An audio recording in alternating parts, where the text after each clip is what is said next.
You can't do that to me. It's still morning. I know. I'm sorry. I'm so sorry. It's All all right. good. Hey, welcome back, everybody. Of course, you know me. My name is Dr. Keith McNally. This is Coach's Corner. I'm here with Sean Littman, and he does something really special and unique because he works with nonprofit agencies. Now, I'm partnered, and I know a couple of nonprofits in my local area here in Virginia, but also globally. But Sean helps them succeed. And so we're here to find out what that means and how he does it and the impact of it all. Sean, welcome to Thank my you so show. much, Keith. It's actually a load of fun to be on the other end of the microphone for a change. I actually do have my own podcast, Profiting with Nonprofits. So if anybody's out there in the nonprofit space listening to this, definitely tune in. It's very insightful, and you'll get a lot of good information on how to grow and scale your organization from various people, pros in the industry.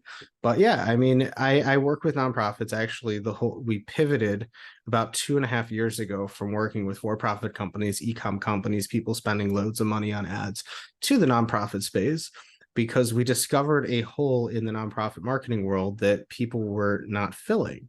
And that was the Google ad grants. And for those who don't know what the Google ad grant is, Google offers a $10,000 monthly search ad grant credit. Basically, Google giving you their credit card to run ads up for $10,000 in search ads.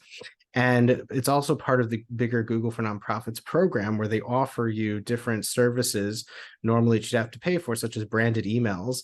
You don't have to pay for that. So we found that organizations knew about the grant, because anybody can get it as long as you have a valid nonprofit in whatever country you're located in, but they didn't know how to maximize and optimize the grant. And, it's not like throwing money at Google when you're running your own paid campaigns. You actually have to go at it with a bunch of there's rules, there's regulations, because it's a grant. So we discovered that we're able to take these grants, use them to drive traffic for people, grow their email lists, and on the flip side, turn those emails into donors by strong storytelling efforts. And then on the flip side as well, turn their existing list into monthly givers. Because when people are connected, when people feel that connection, that conversation, and you're showing them what you're up to, and you're showing them how they can be involved in the organization, whether they're on the ground saving the whales or on their computer giving you that donation, that's the entire crux of what we do. And so by pivoting to the nonprofit space, one, I found it a lot more impactful, because I in general like helping people, and it's always been something that has been rooted in me. And I found once I switched to the nonprofit space, I was able to do that and make money at the same time. So, Well, let's go back. You said you found that there was a gap. How did you find that gap? Because you were working with for-profit companies, and then you so found this thing that yeah. nonprofits weren't using correctly or efficiently.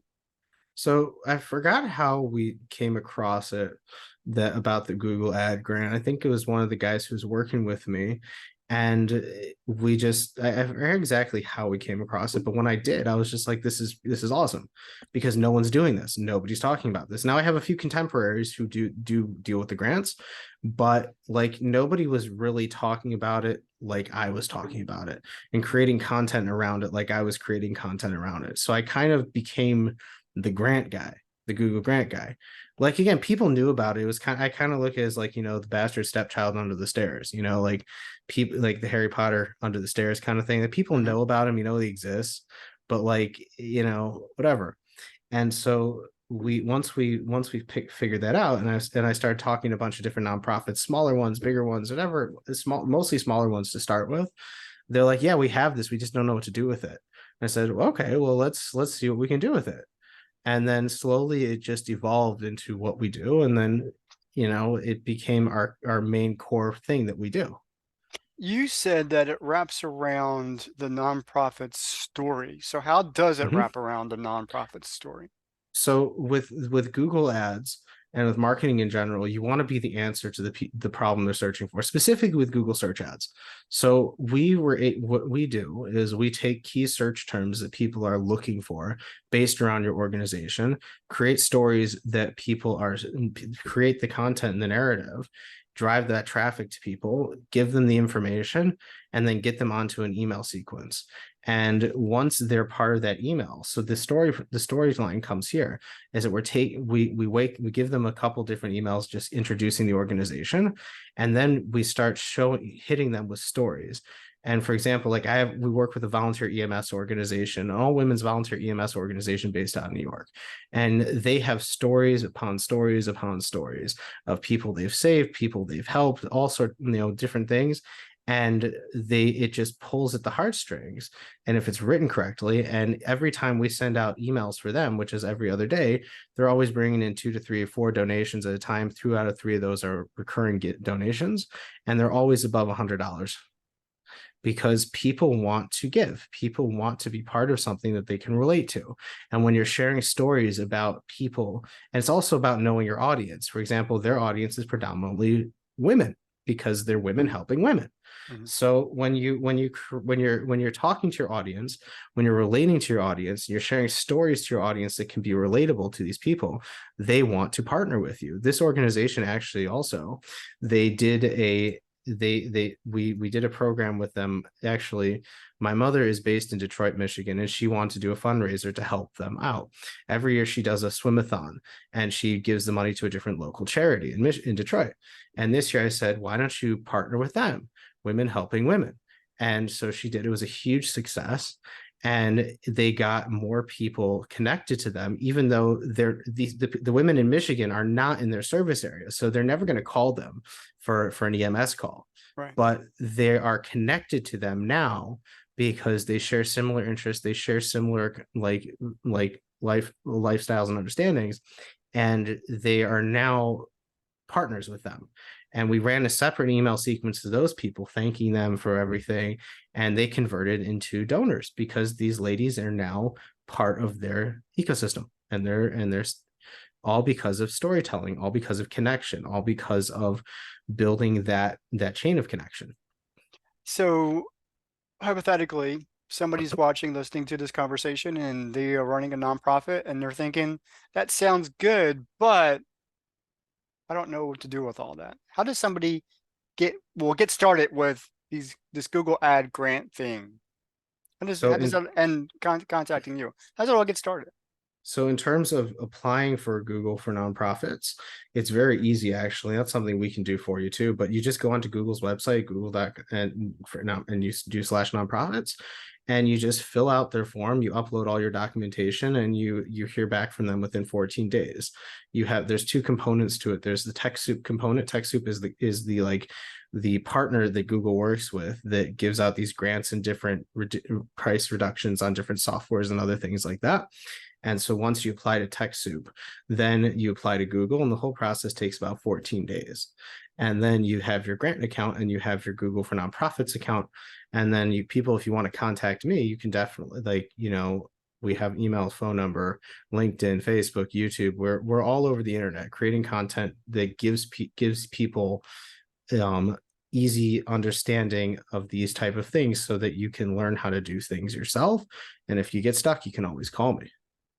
So working with nonprofits, do you work with any specific type of nonprofits, or do you exclude certain, like I'm thinking schools and churches, or are there specific people that you prefer to work with? So we prefer to work with organizations that are relatively established and have somebody that's already have some sort of a marketing infrastructure in place. And we like to come in as a supplement to the marketing. We also, meaning we like to, this is our core product. So we like to come in as a supplement to the marketing and work with you on Google grants and email marketing sequencing and scaling and through the email marketing. But we are also a full service agency. So we do fundraising campaigns, we do the peer-to-peer campaigns, we do websites, we actually have our own proprietary CRM/marketing system that we built called the C22 that is literally every single tool that you could possibly want in for a nonprofit, small to medium sized nonprofit, stooped into one thing for a nominal What was that price. word? Stooped. What? It, you know, I love it. yeah. We built this. My whole premise was to help organizations, because why should you pay so much for all these tools that you're not going to use when you can just have this one product? And it's the same thing with our services. Meaning we're not cheap, but when it comes to investing into your marketing, because that's the crux of it all. Any business, whether you're for profit or nonprofit, I've said this before and I have a YouTube video about this. There's no difference in nonprofit and for profit marketing. It's just the variables and the outcomes that you want to have, because it's the same principles that apply to marketing. You have to know your audience. You have to know who you're dealing with. You have to understand, you have to have a good funnel. You have to have a good offer, and you have to keep following up with people in the right appropriate ways. And if you do all this and both ends of the coin, you're going to be very successful. So how do people get in touch with you? You said you're all over the web. Who are So you? I'm I'm on LinkedIn. You can find me at Sean Littman on LinkedIn. Our YouTube channel is the Nonprofit Academy. Our podcast is Profiting with Nonprofits. It's on Spotify, iTunes, Stitcher, all major podcasting platforms. You can hit me up on Facebook. We have a couple Facebook groups actually. Google Grant Masters is one of the original groups that we built for people looking for help with Google Ads. And then we also have Nonprofit Marketing Facebook group as well. Where else can you find me? I don't have Instagram. I don't find, this is also part of knowing your business and knowing your audience. I don't have Instagram because, one, it's a waste of time for me, and I found that my audience was not on Instagram. But and once you understand, again, knowing who your audience is, who you're trying to talk to, you can work appropriately. So that's pretty much. And we also have a website, catch22nonprofit.com. And your listeners are probably wondering, why is my company called Catch 22? Well, why is your company called Catch 22? Well, because marketing is a catch 22. And we actually bill ourselves as community builders, getting you out of that marketing catch 22. And I learned that from one of my podcast guests, all about branding and personal branding. And, marketing is a catch 22, because you have to spend money to make money. You have to spend money to market yourself. And you have to do all sorts of different things in order to grow and scale. And some people don't want to do that. But if you don't invest in yourself, and you don't invest in your organization or your business, you're going to be sitting there scratching your head and trying to figure out why you're not growing. I actually had a conversation with a fellow who I sent a proposal off to the other day, where he said, I'm so happy I found you, because up until now we're relying on volunteers, and they're kind of Frankensteining our website together, and it was just and I thought I could trust the volunteers to do it, but at the end of the day, they don't have the talent, they don't have the expertise, and especially when you're paying someone for the service, you're going to get the service done right. And I said, yeah, happy you reached out. So marketing is a catch 22. And that actually that works perfectly. So one last question, please. For those who are watching, listening to this conversation, and they're thinking about how to make that transition to reach out to you, get things done right, stop trying to, put things together piece by piece, what would be the thing that you would tell them in terms of strategy of why this is so important? I would say you have to understand what your goals are.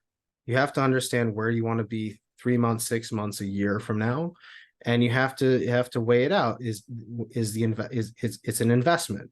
It's not an expense. It's an investment. So you have to see, are you willing to invest the money into proper marketing infrastructure? Because it's like building a house. You wouldn't build a house without a foundation, because then your whole house would fall down. So it's like anything. Marketing is a very broad spectrum, a very gray area at times, and people don't understand that.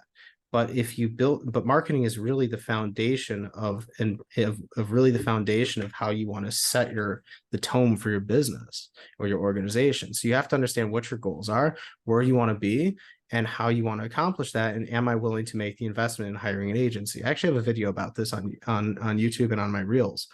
And there's a lot, and once you understand these points of what your goals are, how you want to play it, then you can make the conscious decision of, I want to invest in this.